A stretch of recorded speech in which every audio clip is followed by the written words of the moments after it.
But let's just try and understand this, because Dori Gold, the former Israeli ambassador to the UN, has told us it was pre-planned by Hamas, the march had nothing to do with it, you wanted to make Israel look bad. Do you condemn the rocket attacks by Hamas? I condemn, and I condemn Israeli aggression. I mourn for the 20 people who were murdered in Gaza only tonight. 9 of them are children.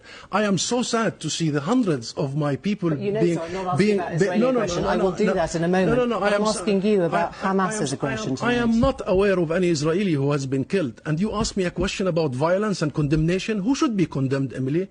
Who should be condemned? Did you see the images of the 9 children being dissipated in Gaza tonight? Who should be condemned? And then the UK Foreign Secretary is quick to condemn Hamas and never to condemn the Israeli atrocities on a daily basis. We are sick and tired of the double standards, and we have to call it right this time. Call a spade a spade. Is it the Western governments? Is it?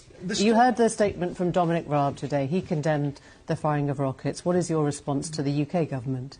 Always the story begins when Palestinian reaction happens, as if it started with Hamas. Look at your question. Your question is about Hamas, rockets. But that's because I'm talking to you. No, Emily. I have done many interviews. It starts with the Palestinian reaction, with the symptom of the illness. It never visits the illness. The illness is that this state, Israel, the occupying state, has been applying draconian measures against our people in every sense, depriving them the right to move, the right to own their property, the right to work, the right to vote in a free elections, including in East Jerusalem, every right you can imagine, and not only, by the way, inside the occupied territories, but even inside Israel itself. There is a Knesset law that has deprived our people inside Israel their basic rights of having self-determination. This whole system has been built.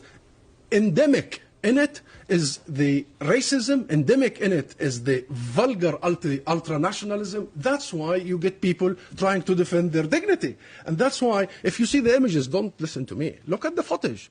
People were praying. And by the way, put aside the Aqsa Mosque, one sentence. Put aside the Aqsa Mosque. Only last week,